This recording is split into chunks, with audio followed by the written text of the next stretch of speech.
Giorni fa qualcuno mi aveva detto che a Salerno erano stati visti degli oggetti non identificati, cioè degli UFO.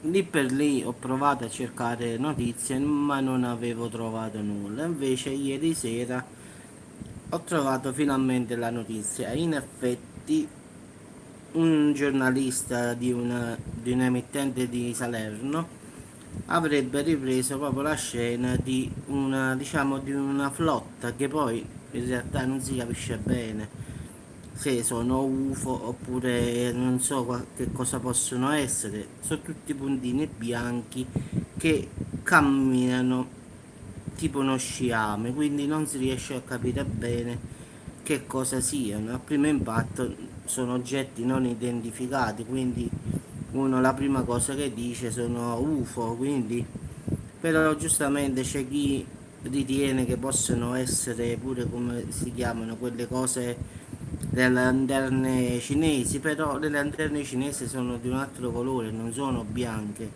Oppure chi ha detto che erano gabbiani, ma rimane un mistero a finale perché anche io ho visto il video e non so, sono un sacco di puntini bianchi che si muovono,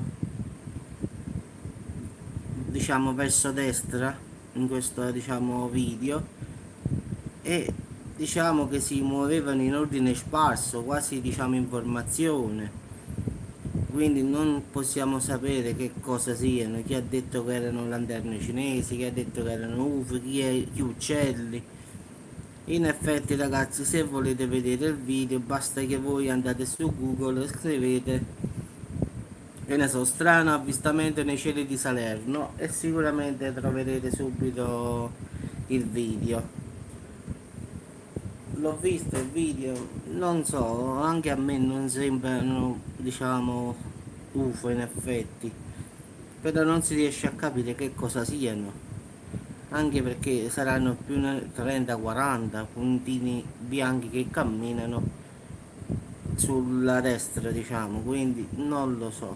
E questo qui è successo anche la notte famosa del 16 luglio, famosa in che senso? Che se vi ricordate stava l'eclissi lunare, quindi perciò questo giornalista l'ha ripreso perché lui stava riprendendo la luna e poi si è ritrovato con questi oggetti che venivano, diciamo, dalla montagna sulla sua destra e quindi ha fatto questa ripresa, quindi non si sa, non è, il video è reale, il problema è capire che cosa sono, perché dalle immagini anche se lui aveva una telecamera buona non si capisce cosa sono, quindi perciò il ragazzo che mi disse guarda che sono degli UFO a Salerno, ci ho visto una notizia, è vera, io l'ho controllato solo ieri, l'ho trovata. Quindi diciamo che ci stava questa flotta di UFO che veniva dalla montagna, però ripeto, nel video non si vede bene ragazzi. Lanterne cinesi non credo. Forse più uccelli, però non si riesce a vedere bene. Comunque se volete vedere il video andate su Google e scrivete strani avvistamenti nei cieli di Salerno e vedete il video e poi lasciate un commento sotto a questo video e dite che cosa secondo voi possono essere. Vi ringrazio a tutti ragazzi e buona giornata.